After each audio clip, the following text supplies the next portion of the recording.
Today's read aloud is titled Pegasus. It's by Ariana Mayer. There was a time long ago when the winged horse Pegasus roamed the heavenly land of Helion as well as the earth below. No ordinary horse, Pegasus soared over mountains and galloped through clouds as effortlessly as he trotted across green meadows. Indeed, he was as free as the rushing wind that lifted his spreading wings. The ancient gods of Greece loved him, calling Pegasus the poet's winged steed, the steed of inspiration. His hoof once struck the sweet grass of Helion, and from that spot water flowed, bestowing the power of creativity upon all who drank its waters. From that hour, the three muses, sisters of the arts, tended that sacred spring and the ancient forest surrounding it. A wild, solitary steed, Pegasus looked for no man's company until the young hero Bellerophon went in search of him, and this is their story.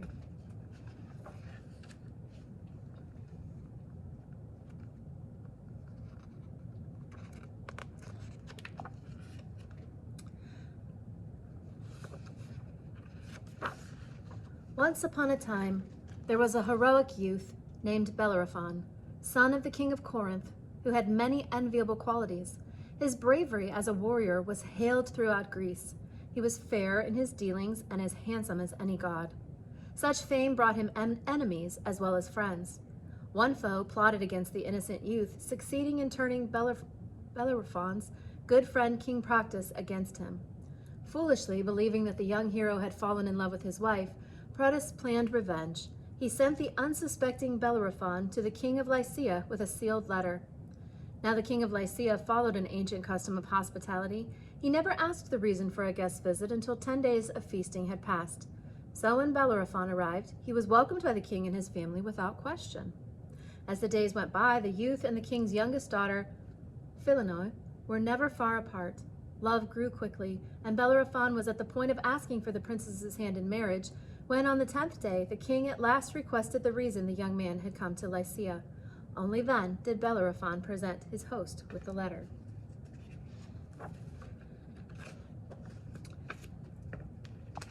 The king took the letter and promptly broke the seal. Silently he read with horror these simple words: "Put to death the bearer of this message."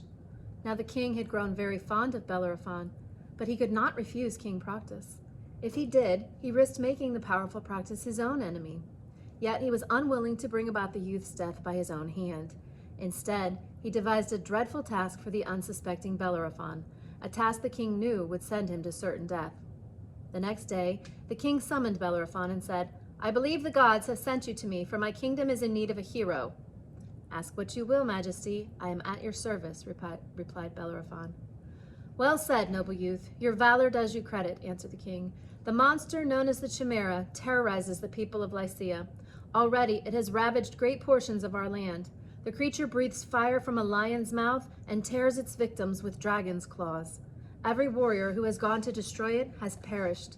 Will you be our champion and do battle with the monster?" Turn and talk with a partner about whether you agree with the decision the king of Lycia made in this particular situation. There's a picture of the Chimera attacking.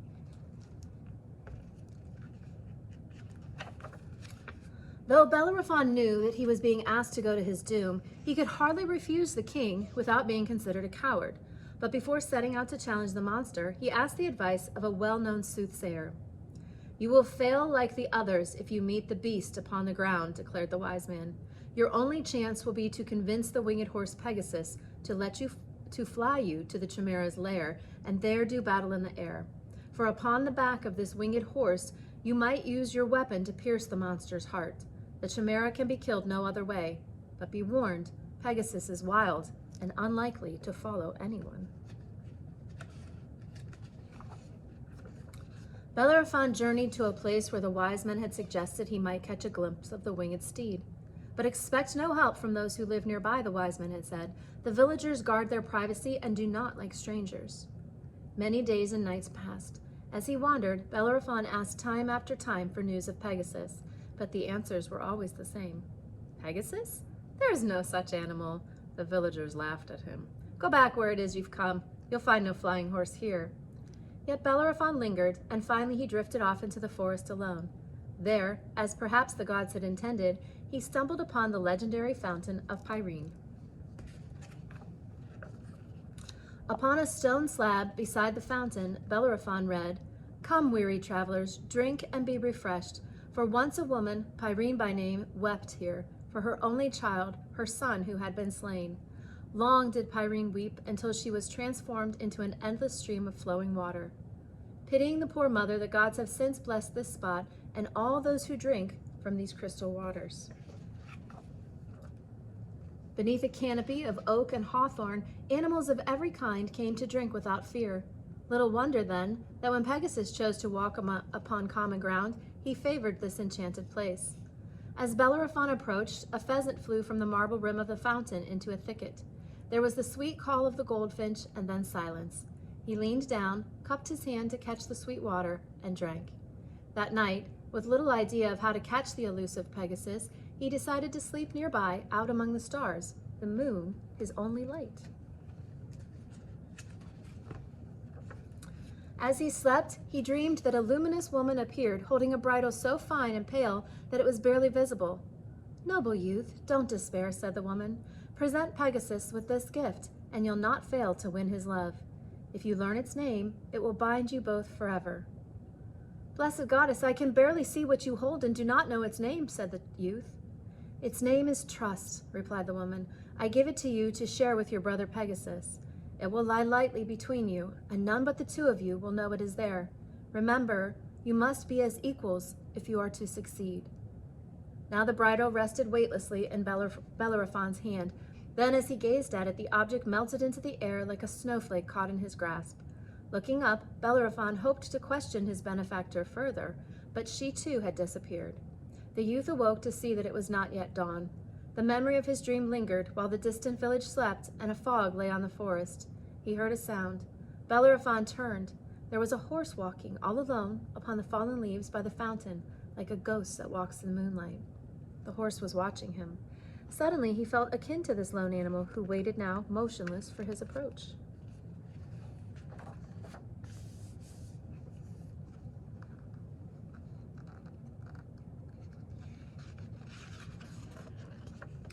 Bellerophon drew near until they were a foot apart.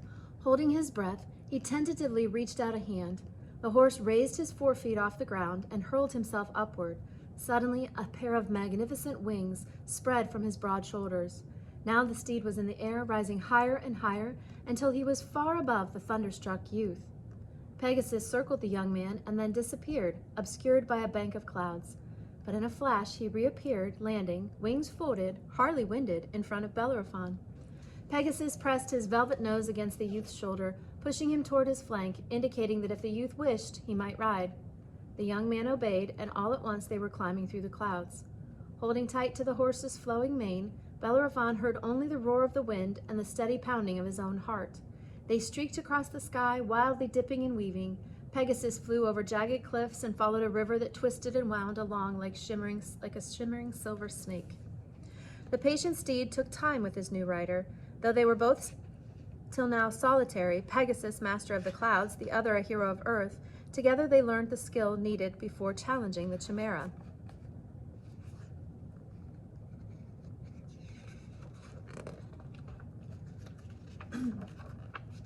At last, one evening, the youth gathered up his sword, spear, and shield and went to Pegasus.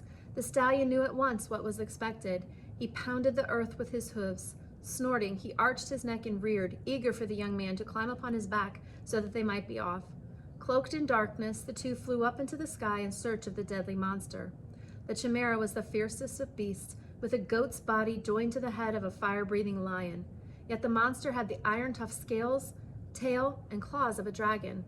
Its lair was in a black cave on the side of a sheer cliff that plunged down to the sea. Descending only when hungry, the monster devoured people and animals at random and burned the countryside with its fiery breath. It was nearly midnight when Pegasus brought the youth alongside the mouth of the cave. Suspended in midair, at first they waited, seeing only the charred bones of cattle and defeated warriors scattered about the entrance. A whisper of smoke curled upward from the opening, and choking, stench-filled air causing Pegasus to snort. Suddenly they heard a roar from inside the cave, and the Chimera sprang out. Fire burst from its mouth, and smoke engulfed the horse and rider. Turning, the Chimera whipped its dragon tail at Pegasus. The winged stallion leapt nimbly to one side, allowing Bellerophon to swing his sword in a flashing arc, severing the tip of the monster's tail. The Chimera gave a blood-chilling roar. Never before had an opponent struck such a blow. Once more, flames were flung at Bellerophon and Pegasus. Raising his shield, the hero deflected the flames, and the cascade of sparks shot in all directions, singeing Pegasus' mane and silver-tipped wings. In the air, horse and rider were one motion, now swiftly rising, now swooping downward to escape each attack, anticipating each other's every move. The youth's sword struck out at the monster time after time, but the Chimera's powerful claws were too quick, and the thick dragon scales a supreme defense against the warrior's attacks. Bellerophon's arm grew numb as his heavy weapon clanged and railed in combat with the monster. Not for a moment could the youth let down his guard. He had to hold his shield high and keep his sword nimble if he was to ward off the monster. And then the Chimera broke through his defense. Claws tore at the hero's arm. With lightning speed, Pegasus soared out of harm's way, saving Bellerophon from certain death.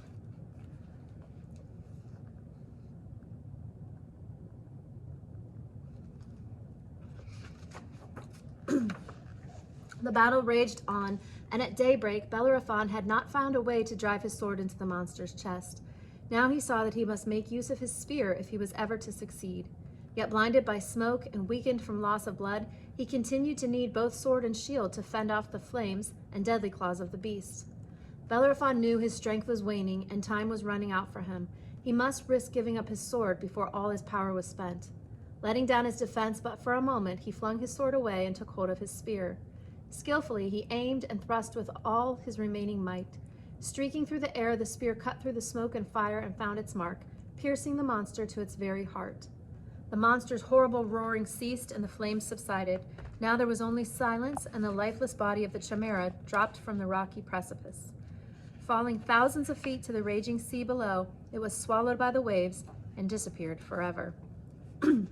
Triumphant, horse and rider returned to the fountain of Pyrene, and in this sacred spot where a woman had once shed tears of loss, the hero turned to leave his beloved Pegasus.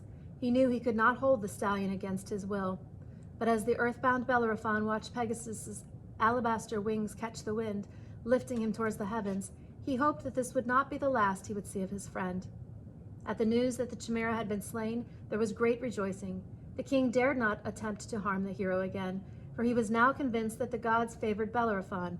Instead, he gladly gave his consent to the marriage of his daughter and Bellerophon.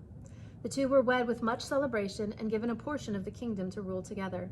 And though Bellerophon's duties were great and his marriage a source of happiness, as the years passed, he found time enough to steal away from the worldly things to seek his friend Pegasus whenever possible.